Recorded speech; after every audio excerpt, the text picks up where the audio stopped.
été dispersés par les mercenaires.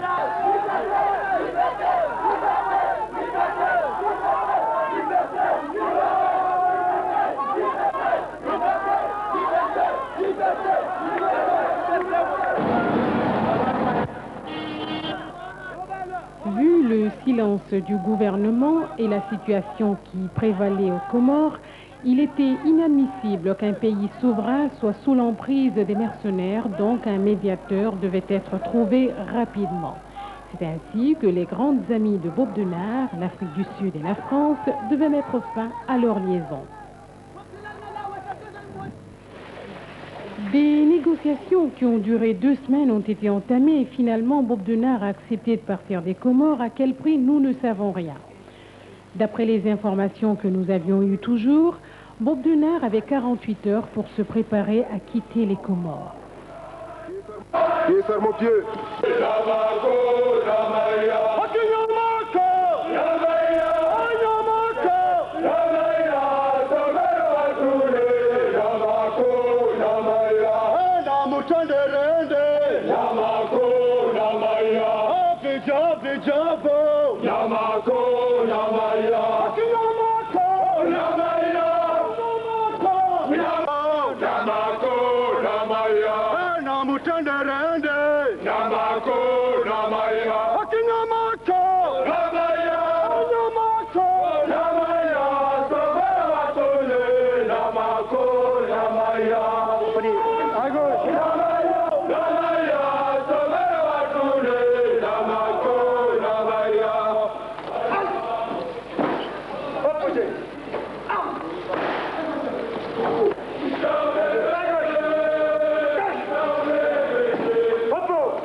Chef, je suis Abdallah de base.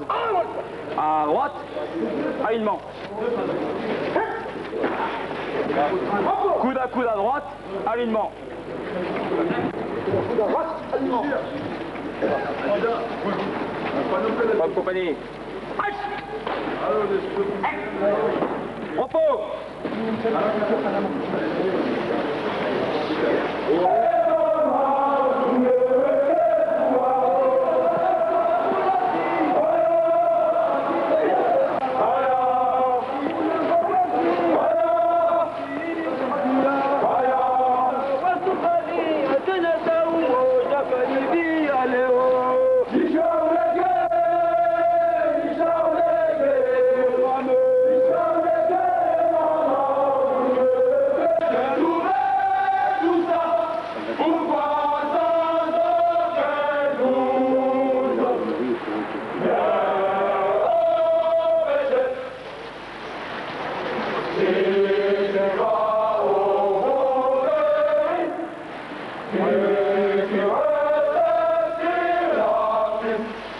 L'État aux Comores, ça vous a surpris?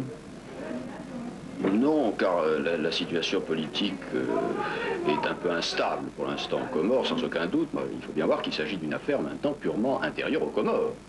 Les 3 îles de la Grande Comore de Mohéli et d'Anjouan ont déclaré qu'elles étaient unilatéralement indépendantes, et par conséquent, ce qui s'y passe aujourd'hui est une affaire qui ne regarde plus le gouvernement français. L'histoire de la première République fédérale islamique au monde commence par une longue période de troubles politiques marquée par l'arrivée des mercenaires de Bob Denard. Ce sont les hommes qui vous intéressent, je crois que vous en avez en face de vous. En 1989, le président Abdallah est assassiné. L'armée française intervient à Moroni, les mercenaires évacuent l'île en direction de l'Afrique du Sud.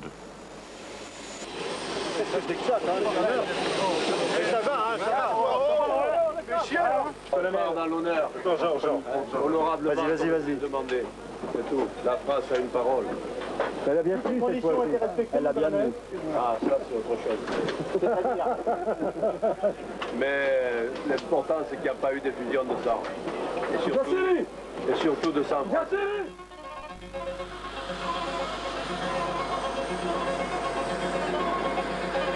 Après le départ de Bob Denard et de sa troupe de mercenaires qui ont si longtemps pesé sur leur destin, voici donc les Comores sur le cap de la démocratie.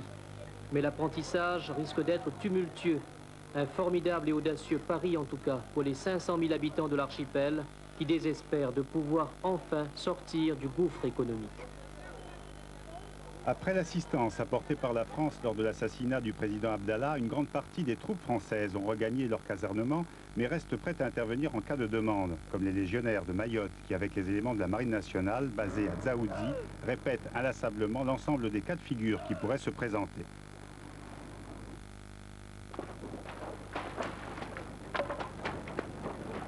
Le détachement de la Légion étrangère à Mayotte est implanté sur le rocher de Dzaoudzi et outre ses activités purement militaires, il peut participer à des réalisations dans la région, comme ce fut le cas lors de la construction de la piste d'atterrissage des îles Glorieuses au nord de l'archipel de Mayotte.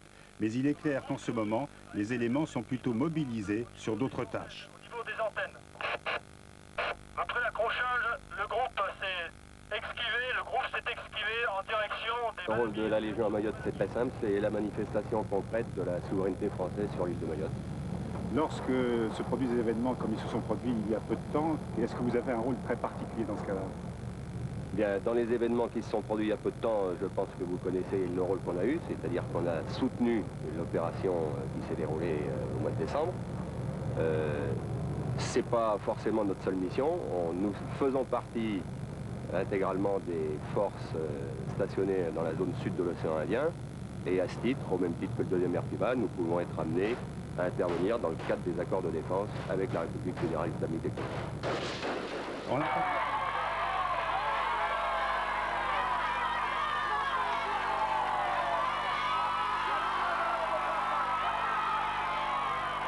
Jamais sans doute depuis leur accession à l'indépendance, voici bientôt 15 ans, les Comores n'auront connu une telle frénésie de manifestations, défilés, discours et meetings. Au prix de quelques entorses à la Constitution, taillée à l'époque à sa mesure par l'ancien président assassiné Ahmed Abdallah, le système du parti unique a volé en éclats, permettant ainsi à l'opposition, longtemps bâillonnée, d'élever enfin sa voix au beau milieu d'une campagne inespérée, frappée pour la première fois du sceau du pluralisme. Pas moins de 8 candidats se sont lancés dans la course au présidentiel, parmi lesquels Saïd Johar, le président de la Cour suprême. Propulsé à la tête de l'archipel, au lendemain de l'assassinat d'Ahmed Abdallah, il n'a guère éprouvé de difficultés pour trouver sa marque.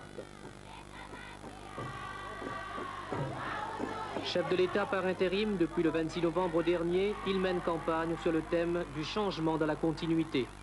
Seulement voilà, bien qu'il s'en défende, Papa Joe, comme l'appellent ses partisans, est accusé par l'opposition de faire cause commune avec tout le clan des notables et affairistes de l'ancien régime qui pèsent encore de tout leur poids sur l'appareil de l'État et les rouages de l'administration.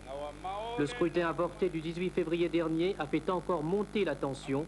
D'un seul bloc, les candidats de l'opposition sont allés réclamer le départ du président intérimaire.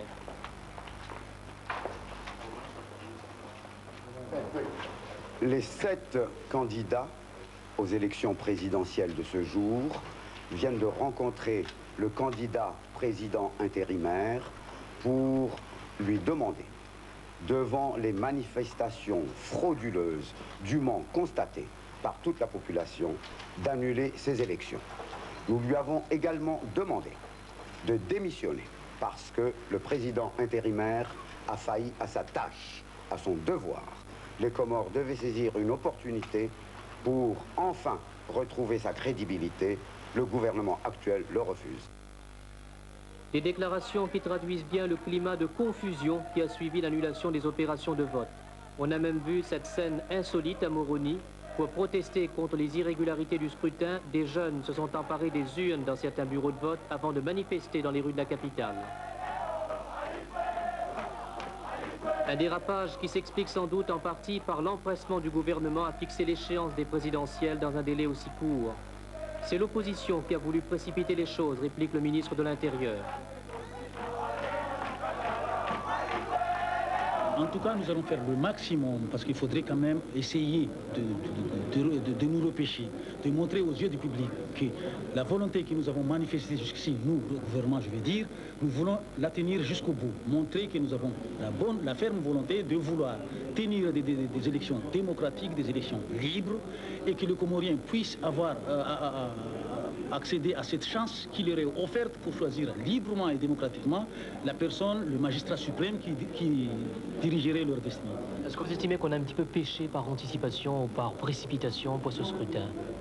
Peut-être non, vous auriez pu prendre le temps d'organiser de façon plus régulière le scrutin, matériellement parlant? C'est très possible, mais nous sommes victimes de notre vouloir trop bien faire.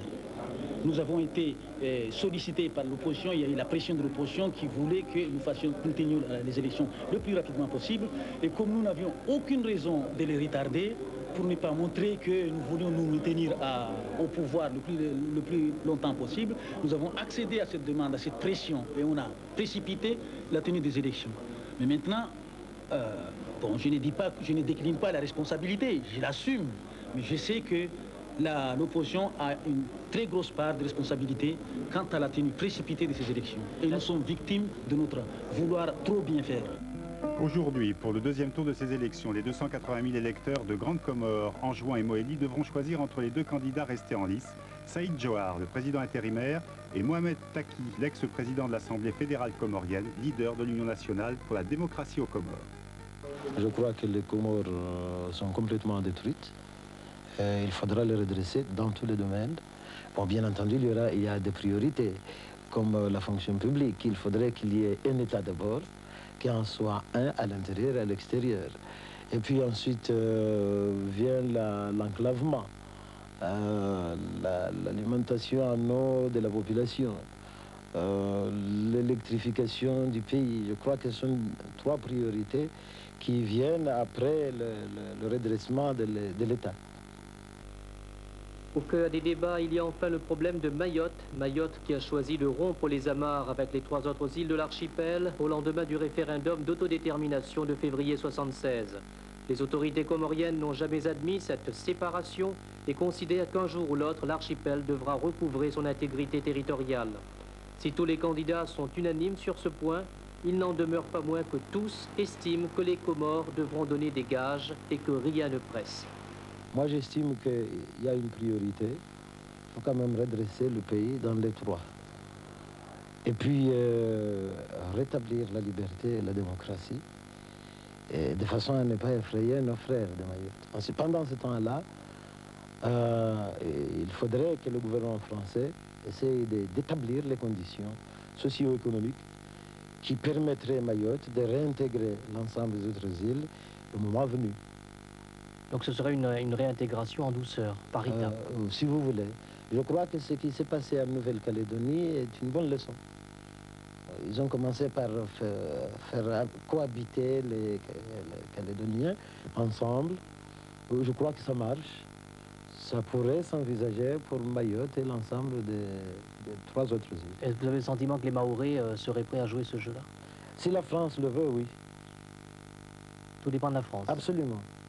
Le problème entre Mayotte et nous, c'est un problème franco-comorien. C'est la France. C'est Paris qui tient les ficelles. Absolument, oui. Comores connaîtront 17 coups d'État en 20 ans. En 1995, le président Johar est à son tour renversé par Bob Denard. La nouvelle Afrique du Sud de Nelson Mandela demande à la France d'intervenir. C'est la fin de l'aventure comorienne pour les affreux de Bob Denard.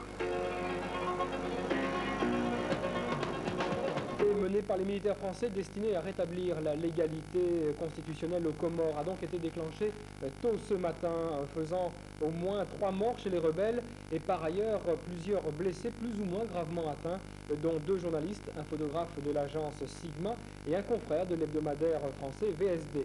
Selon Charles Millon, ministre de la Défense, aucune perte n'est à déplorer côté militaire lors de l'intervention des forces spéciales.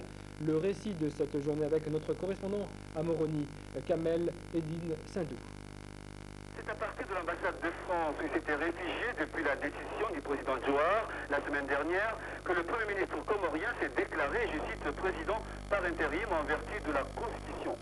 Moins d'une heure après cette intervention, un gouvernement d'union nationale composé d'une douzaine de membres représentant les partis qui ont condamné le putsch de jeudi dernier a été formé.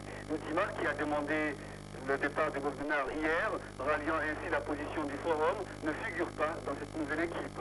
La déclaration de Kambi et Lachurti n'a donné aucune précision sur le sort du président Johar, qui était jusqu'à ce matin dans les mains des mercenaires.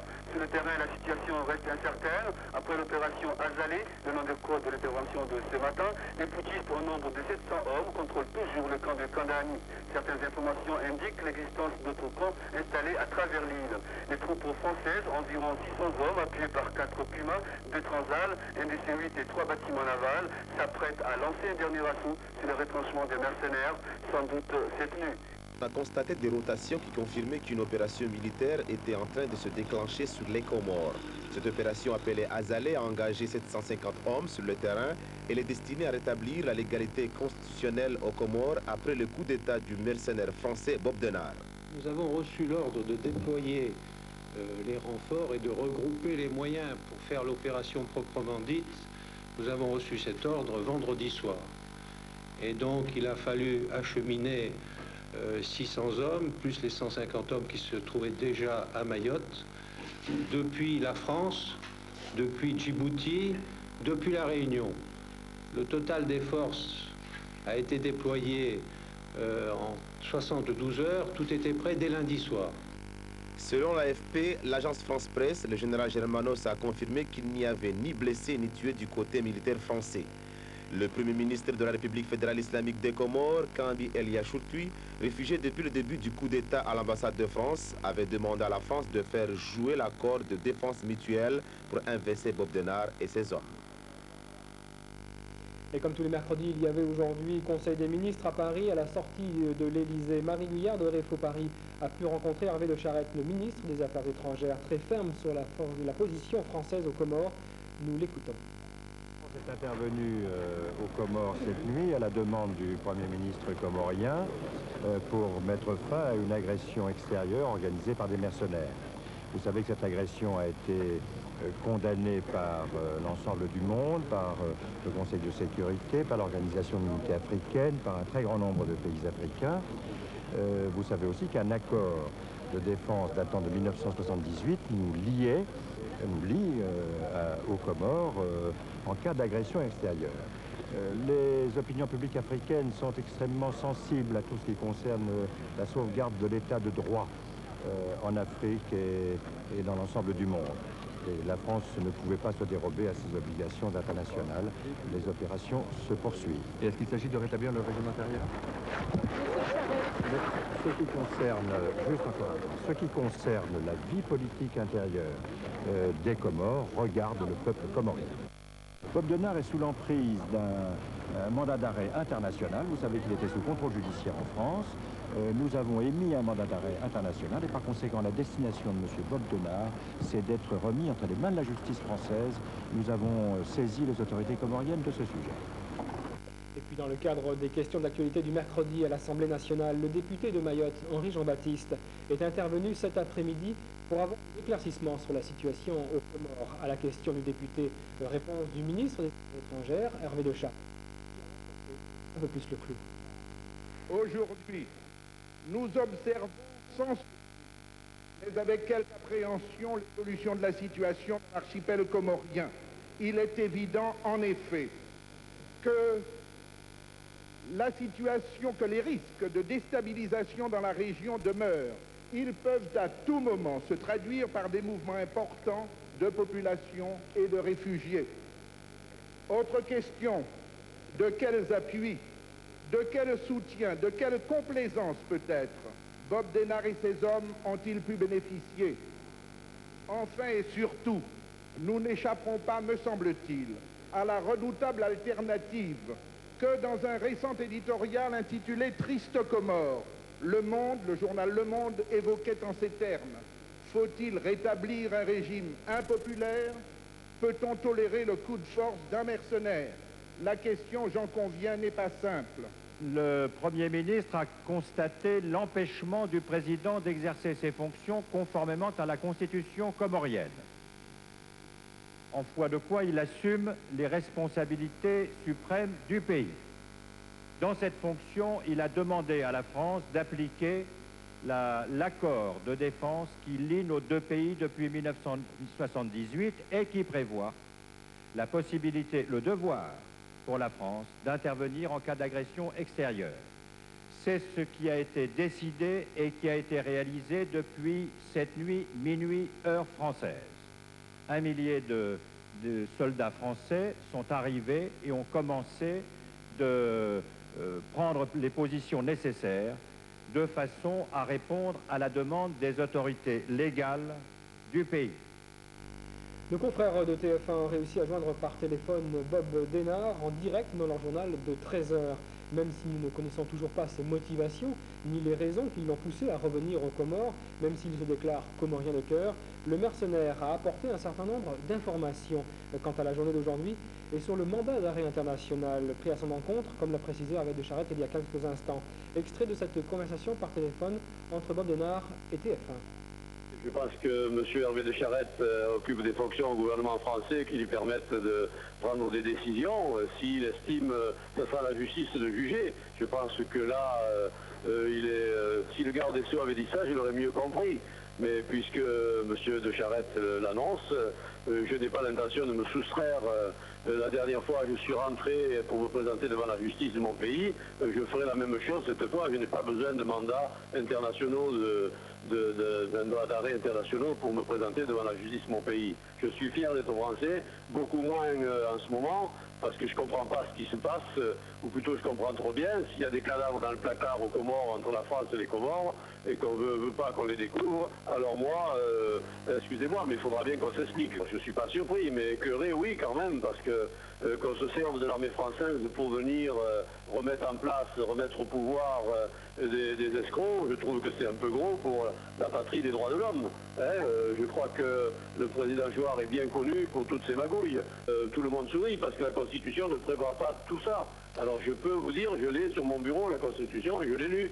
Je l'ai fait regarder par un juriste qui a vu que M. Cambi ne pouvait pas normalement être. Mais puisque la France l'impose, les Comoriens l'accepteront, parce que les Comoriens, c'est entre la France et les Comores, avec Mayotte d'un côté, c'est un mariage, comme disait Feu le président Abdallah, c'était le bœuf à 3 pattes. Chaque fois qu'il y a eu un incident, les corps-opérants français étaient un militaire et ils ont été amenés au camp, ils ont été aussitôt relâchés. Il y en a un qui a eu un malaise cardiaque et aussitôt notre docteur l'a soigné et l'a conduit à l'ambassade de France. Non, je ne vous dis pas de parano, nous sommes des soldats nous aussi, même si nous sommes des soldats de fortune. Par ailleurs, le général Germanos, chef du cabinet militaire du ministre de la Défense Charles Millon, a assuré que les services de renseignement français n'étaient pas au courant de la préparation du coup d'État mené par Bob Denard. Du côté de l'ambassade des Comores à Paris, cette fois, tout ceci a entraîné une réaction sur le terrain plus politique. On est à 5 mois des échéances présidentielles. Ce coup avait pour objectif aussi d'entraver, de bloquer le processus démocratique en cours et d'imposer un régime dictatorial, mercenarial qui serait à la solde de je ne sais de qui, peut-être à la solde de M. Bob Denard. Et ce qui est curieux, c'est qu'il y ait des hommes politiques comoriens de l'opposition qui ont prétendu, comme quoi ils étaient des démocrates, qui ont quand même essayé de jouer avec le feu. Bob Denard était au Comore, il a servi M. Ahmed Abdallah et il a fini par le tuer. Et ces gens-là qui ont voulu jouer encore avec le feu, nous, on s'étonne. On s'étonne vraiment qu'il y ait encore un Comorien qui a vu tous les massacres que Bob Denard a fait au Comore, tout le mal qu'il a fait, toute l'humiliation qu'il a infligée au pays, et qu'ils essaient encore de jouer avec lui. Dans un communiqué de presse, l'ambassade des Comores à Paris se félicite par ailleurs de l'intervention militaire de la France en accord avec les engagements bilatéraux pris en 1978 et exprime, je cite, son soulagement et sa gratitude envers la France. À Mayotte, à présent, il nous a paru intéressant ici à la rédaction de recueillir des réactions. Nous commençons par le président Bamana, ami intime du président Johar. Il fut en effet son premier directeur d'école lorsque celui-ci était instituteur. Je ne pense pas, ça n'engage que moi, qu'ils vont le remettre en scène. Je ne pense pas. Parce que celui que j'ai vu à la télé hier, Mohamed Taki, était le candidat malheureux contre Johar. Et il est passé à Mayotte avant d'aller à Métropole. Il m'avait dit, j'avais gagné les élections, on m'a volé et je me vengerai un jour. Ce qui se passe aux Comores me rend malheureux. J'ai connu, j'étais député là-bas des années et des années, une population affable, très courtoise.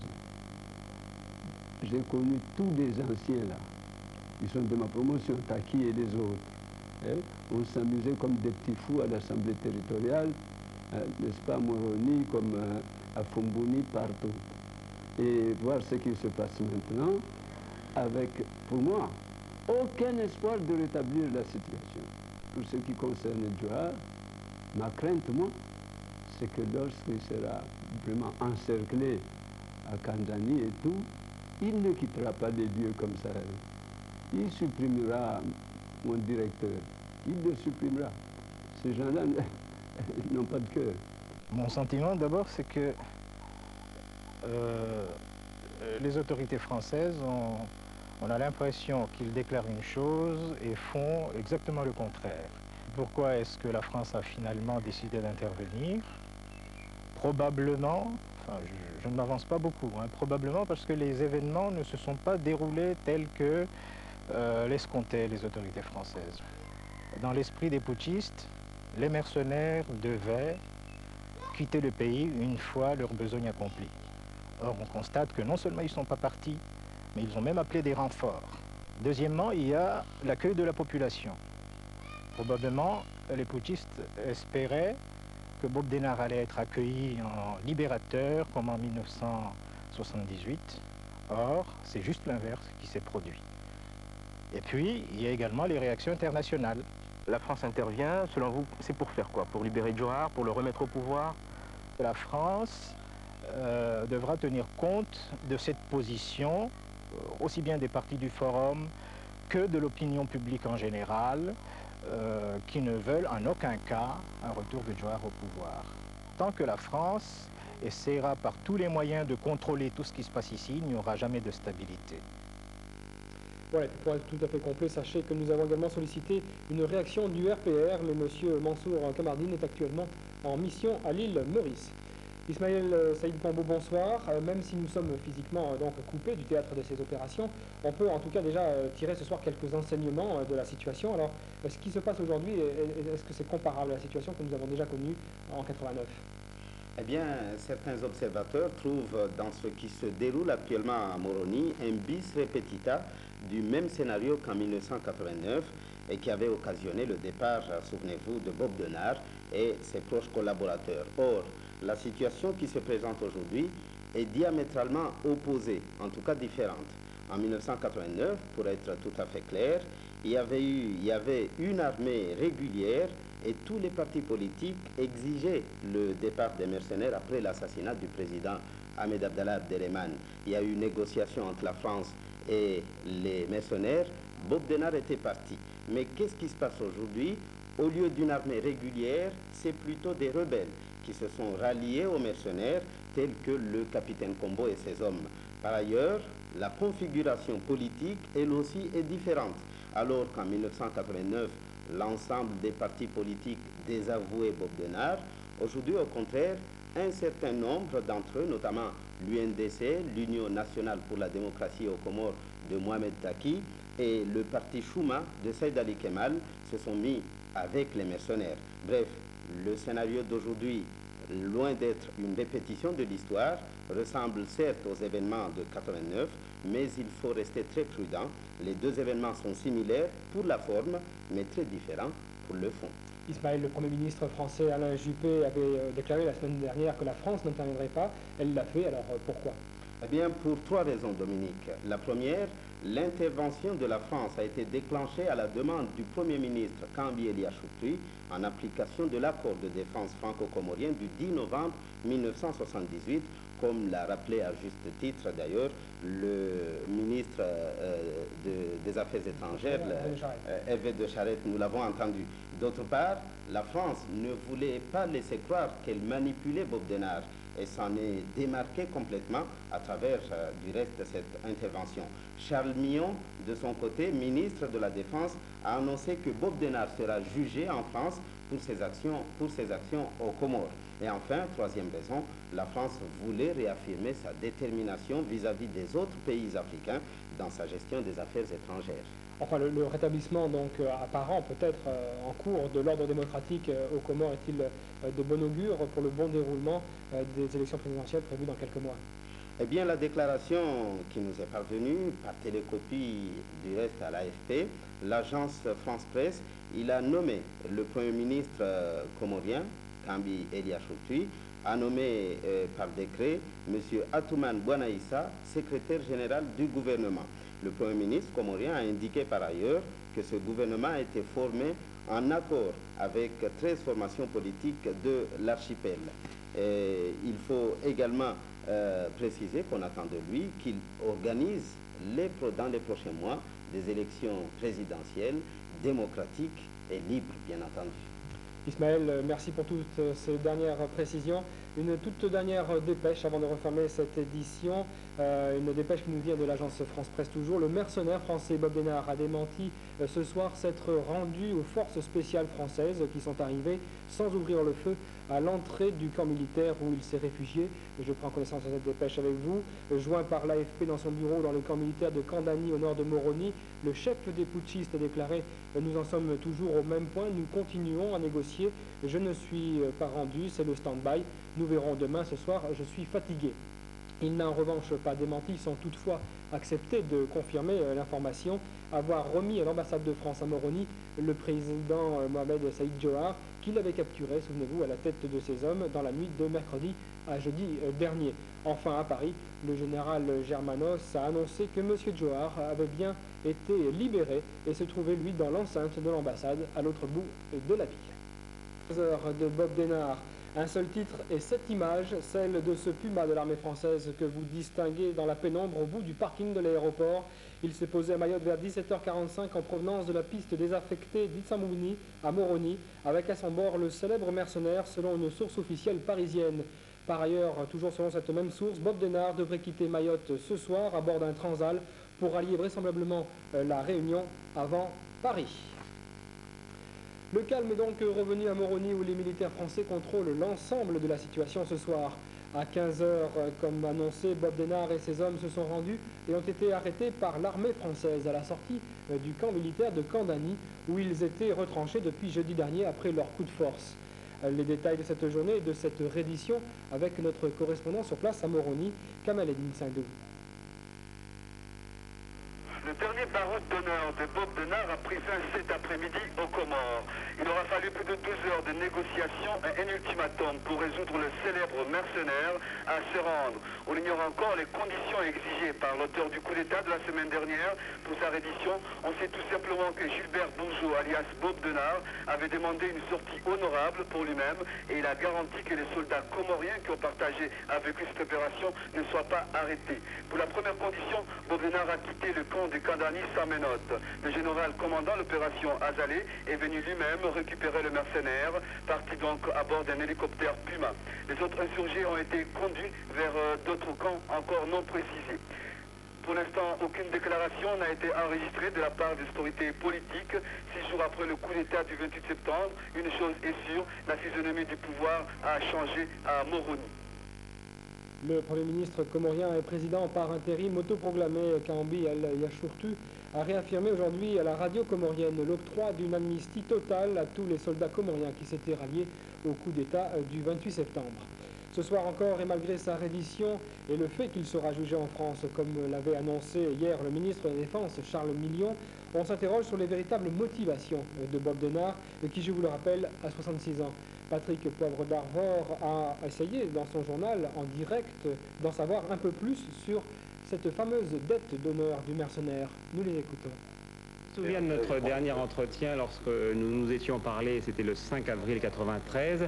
Vous nous aviez dit à ce moment-là, c'est fini pour moi, je ne vais pas reprendre de service, j'ai 64 ans, c'est le temps de prendre ma retraite. Et finalement, vous n'avez pas pu vous empêcher de retourner sur le terrain. C'est pas aussi simple que ça. Quand on sort de prison, on se dit qu'on n'a pas envie d'y revenir. Et puis ensuite, on est pris par ses engagements, on est pris par une dette d'honneur. Et je crois que ça, il faut la payer. Maintenant, je vais la payer, bien sûr, mais voilà, je n'ai pas de regrets. Sinon, je serais resté chez moi. Je crois qu'il y a des choses qu'on ne peut pas admettre. Alors bon, voilà. Qu'est-ce que vous appelez dette d'honneur? En l'occurrence, il s'agissait de sortir un de vos amis de prison? Bon, c'est pas un de mes amis, c'était des hommes qui étaient que nous avons formés, que nous avons éduqués, je dirais même, et qui sont des officiers maintenant et qui étaient prisonniers dans des cellules infectes, quoi. Je crois qu'ensuite ils ont été transférés, à force de... Ils sont quand même passés 2 ans dans des cachots. Alors bon, je crois qu'il fallait pas... on ne peut pas admettre ça, et je leur ai promis de revenir. Bob Denard va donc maintenant payer sa dette d'honneur. Avant d'aller plus loin, je vous propose de retourner en arrière sur la journée d'hier avec les images du déroulement de l'intervention des forces spéciales militaires à Moroni. Le reportage est réalisé par nos confrères de TF1. Un balai de Transal déchire l'aube tropicale. Il s'est passé quelque chose à Moroni. À 5 h du matin, tous les habitants sont sur le pas de leur porte. La radio a déjà diffusé la nouvelle de l'intervention française. Une Jeep immobilisée au milieu de la route de l'aéroport, quelques silhouettes une centaine de mètres en avant, mercenaires ou soldats français, ils nous interdisent d'approcher et emmènent un prisonnier. En fait, ce sont les 40 commandos de marine qui, à minuit, ont débarqué de la frégate Floréal pour s'emparer de l'aéroport. Ils ont été récupérés de chez nous. Nous avons pris l'aéroport d'Aria cette nuit et donc il est complètement contrôlé par l'armée française.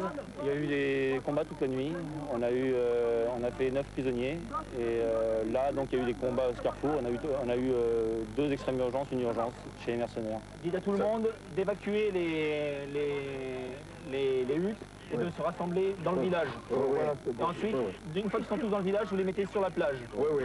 C'est compris? Oui, compris. Ça risque de tirer encore. Vous mettez vos gens sur la plage. Dans la nuit, les murs de Moroni se sont couverts d'inscriptions anti-françaises. L'intervention est très mal accueillie. L'armée comorienne, encadrée par les mercenaires, s'y attendait pourtant. Elle s'est battue aux alentours de l'ambassade de France où 2 journalistes ont été blessés. Des commandos français ont également investi ce quartier dans la nuit, s'emparant du second aéroport de Moroni. Sur l'aéroport principal de Moroni, l'opération Azalée monte en régime. Un avion toutes les demi-heures. Légionnaires, marsouins ou commandos, ils sont venus de Djibouti et de Mayotte et croisent sur le tarmac les prisonniers faits dans la nuit. Près de 500 soldats sont déjà arrivés aux Comores. C'est l'intervention la plus massive de l'armée française sur l'archipel. Pour quel usage politique? La question reste posée. Voilà donc pour le film de la journée d'hier. Au total, l'opération Azalée aura donc fait 4 morts chez les rebelles comoriens et une dizaine de blessés selon un bilan provisoire établi par l'armée française qui ne compte, elle, aucune victime dans ses rangs. Bonsoir. Alors, le coup d'État donc a échoué, manifestement. Où en est-on ce soir au plan de la politique intérieure maintenant aux Comores? Eh bien, ce qu'on peut dire, c'est que les accords de défense signés en 1978 entre Paris et Moroni ont triomphé. Un nouveau gouvernement d'union nationale de 12 membres a été constitué. C'était hier matin par le Premier ministre comorien Kambi Eliashouti en sa qualité de président par intérim ou, si vous voulez, en sa qualité de suppléant du président de la République, un titre prévu par la constitution comorienne en cas d'absence pour une raison ou une autre du président titulaire. Et pendant toute la durée de l'absence de Johar, ce sera, si Johar est dans l'impossibilité d'exercer ses fonctions, ce sera Kambi Eliashouti qui le remplacera. Celui-ci a donc constitué un gouvernement, je vous l'ai dit, et dans une déclaration parvenue à l'AFP, il a nommé M. Atoumane Bouanaïssa secrétaire général du gouvernement. Il a indiqué enfin que ce gouvernement a été formé en accord avec 13 formations politiques majoritaires dans l'archipel. Ismaël, vous avez parlé du président Johar. A-t-on des nouvelles du président ce soir? Oui, le président Saïd Mohamed Johar, pris en otage pendant une semaine par Bob Denard, a été hospitalisé aujourd'hui au centre hospitalier départemental de Saint-Denis à La Réunion. Il est arrivé dans la nuit à bord d'un Transal. Sur place, il doit subir un bilan de santé générale et ne devra quitter l'île de La Réunion que dans 24 ou 48 heures. Des policiers ont été placés en faction devant la porte de sa chambre en médecine. Ils ont pour consigne de ne laisser entrer que les personnes attendues par le président lui-même. Il pourrait quitter l'île de La Réunion dès sa sortie de l'hôpital pour retourner bien sûr aux Comores. Enfin, beaucoup d'observateurs jugent l'escapade, si je puis dire, de Bob Denard pour le moins rocambolesque, pour ne pas dire plus. Qu'en est-il? Effectivement, certains observateurs voient en ce mandat d'arrêt international lancé hier contre Bob Denard une mascarade de la part du gouvernement français. Le peuple comorien aussi, et qui est vigilant, se pose la question. Il l'a exprimé, vous l'avez vu en image hier, par des slogans hostiles à la France. Comment Bob Denard, condamné pour 5 ans avec sursis par la justice française, c'était en 1993, placé en résidence surveillée dans un pays aux puissants services secrets, si je puis dire, mieux encore, en pleine période de l'application du plan Vigipirate, ressenti jusqu'ici à Mayotte, comment donc Bob Denard a pu déjouer ces dispositifs et naviguer à bord d'un cargo jusqu'à Moroni? Des questions justifiées auxquelles on pourrait répondre par une double hypothèse: le non-retour au pouvoir du président Saïd Mohamed Johar et la fin définitive de l'histoire de Bob Denard avec les Comores. Donc peut-être un Bob Denard manipulé, c'est à vérifier. Ismaël, merci en tout cas pour toutes ces explications. Il a pu traverser les mailles du filet de renseignement, tout ça, pour venir ici. D'un côté, bon, on m'arrête, de l'autre côté, on me libère. Et ce sont tous des Français qui m'ont arrêté, bon, des Français qui m'ont libéré. Alors tout ça, vous savez, cette cuisine-là, je ne comprends rien. Constitutionnellement, je suis président encore, mais je ne sais pas. Arrivé au pouvoir, le président Taki, élu en mars 1996, s'empresse de renouer les liens avec la France, qui est, en fait, son premier bailleur de fonds.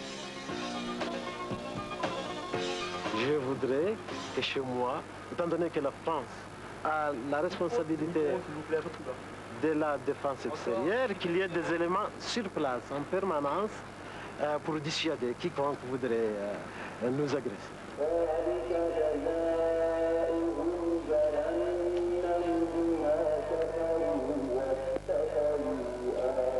Aux Comores, les deux langues officielles sont l'arabe et le français, mais la première république islamique au monde reste partagée entre ses liens traditionnels et l'influence de son environnement islamique.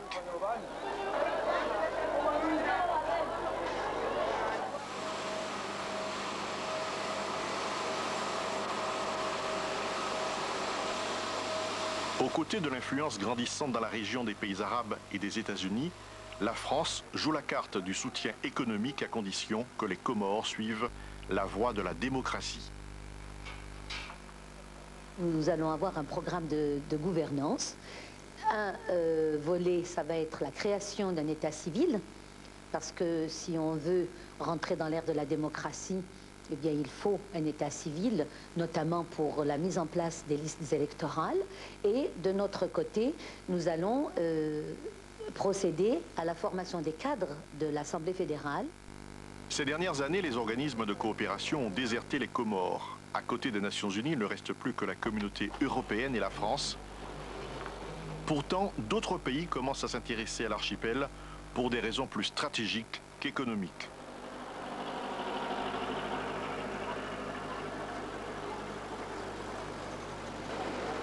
Dans ce pays qui reste l'un des plus pauvres au monde, il y a encore beaucoup à faire.